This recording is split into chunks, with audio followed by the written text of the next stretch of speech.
It is Battle of the Titans today, head to head with the Guardian, Tactical, Scout, and the Microtech, Ultratech. This is what you guys have been waiting for. This is what everybody is asking about. I'm kidding. Nobody's asked about this.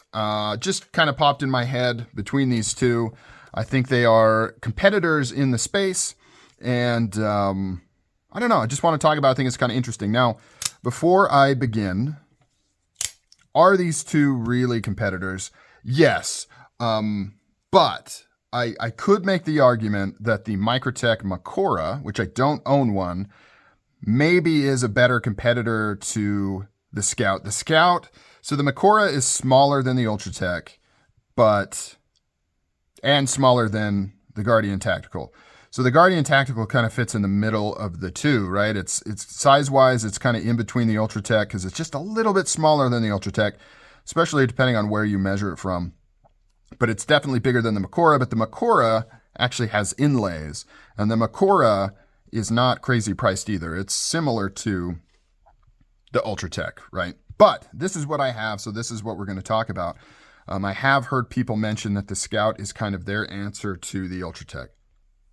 So we are going to make this comparison. So these two knives have nothing to do with each other. Actually, let me take that back.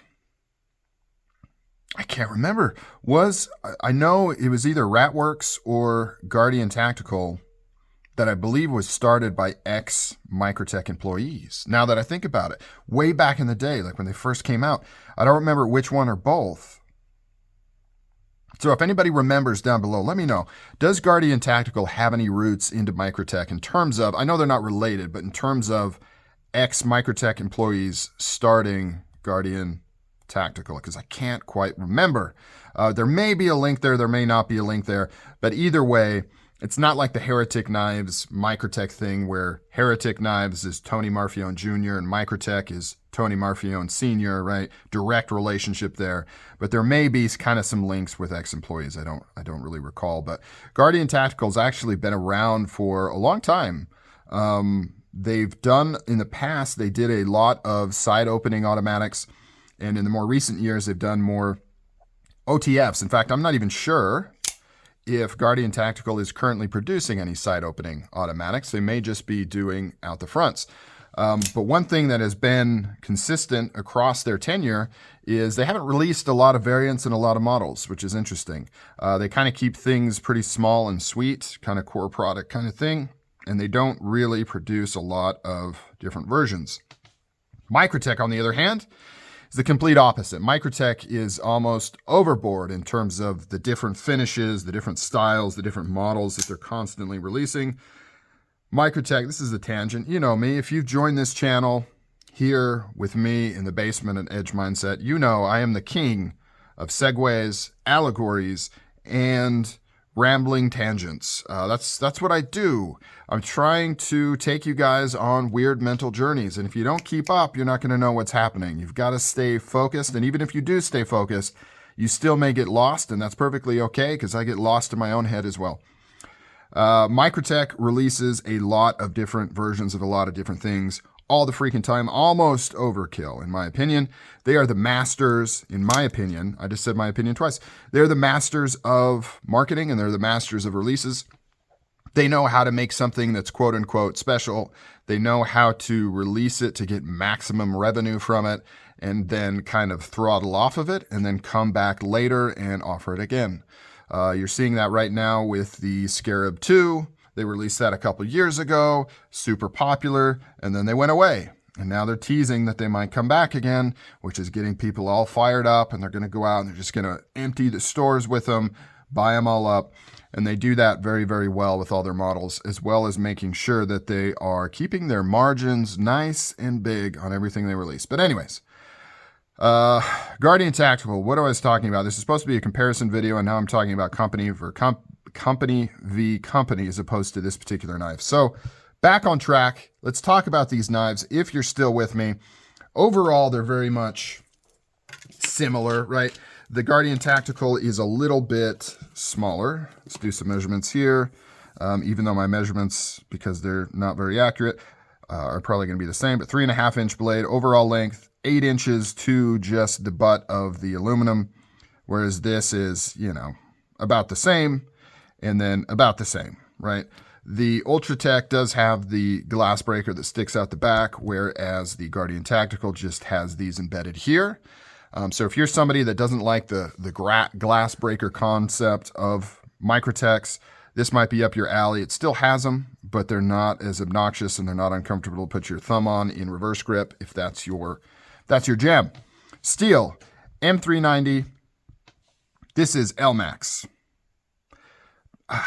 Not really going to comment. I'm going to consider them the same. Not that I think the steels are the same, but because of heat treat differences, it's hard to say what the actual implementation of these are. I'm going to say they're probably about the same.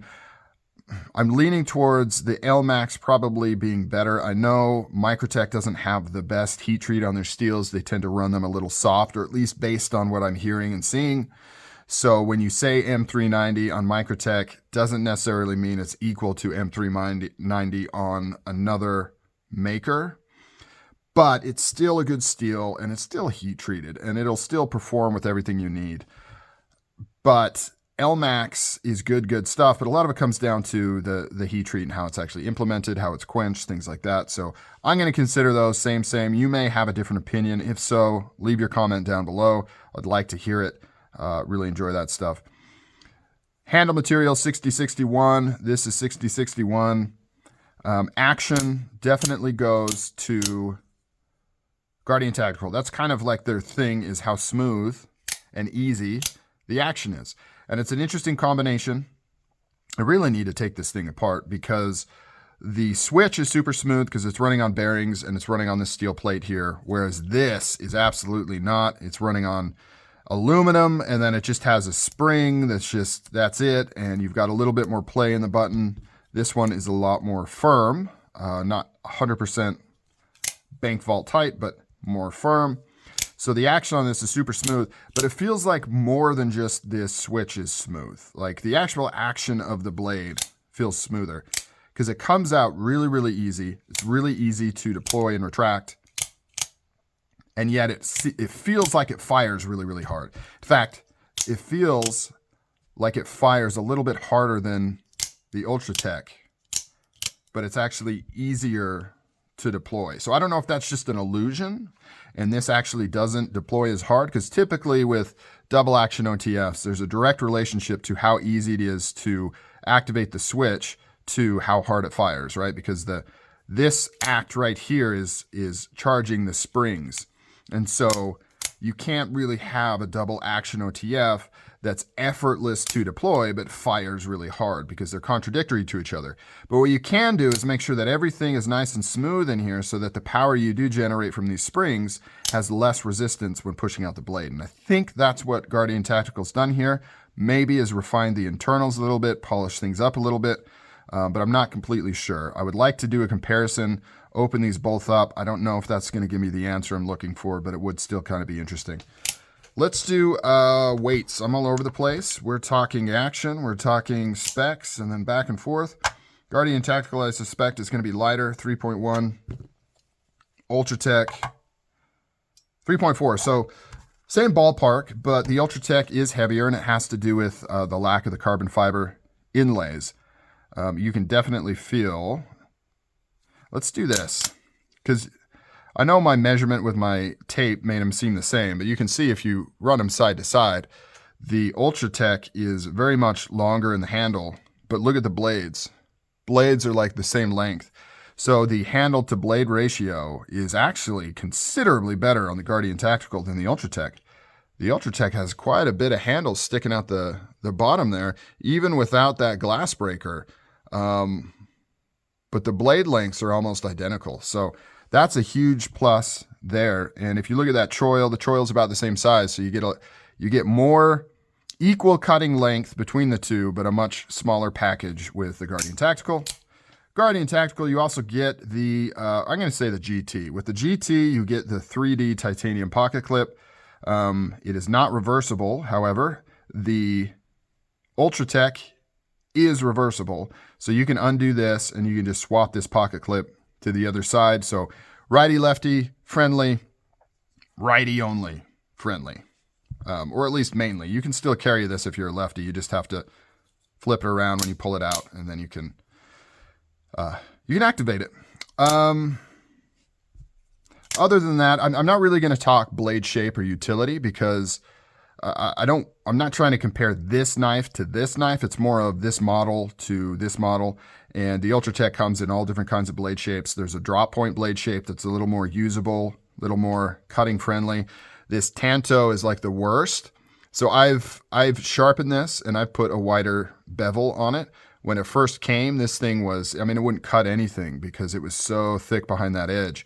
It's already a very thin blade with pretty thick stock, but the edge they put on there was, basically made this not a cutter. That being said, this is more of a stabby type, penetrative type thing. So, yeah, all right, cool. So which one's better for the money? I would say the Guardian Tactical. It does cost a little bit more. These retail about $400. Standard Ultratechs are about $325, I think. So you are paying a little more for this, but you get these carbon fiber inlays, better ratio of blade. I would say maybe better steel or better implementation of steel, 3D pocket clip here, and better action. However, you get so many more options with the Ultratech, so many different blade shapes, finishes, all those things. Knife for knife, Guardian Tactical is better, but in terms of company availability and overall product availability in different versions, that goes to the Ultratech. So take that information how you will. Until the next video, guys, take it easy. Leave comments, give me likes, subscribes, all that stuff. See ya.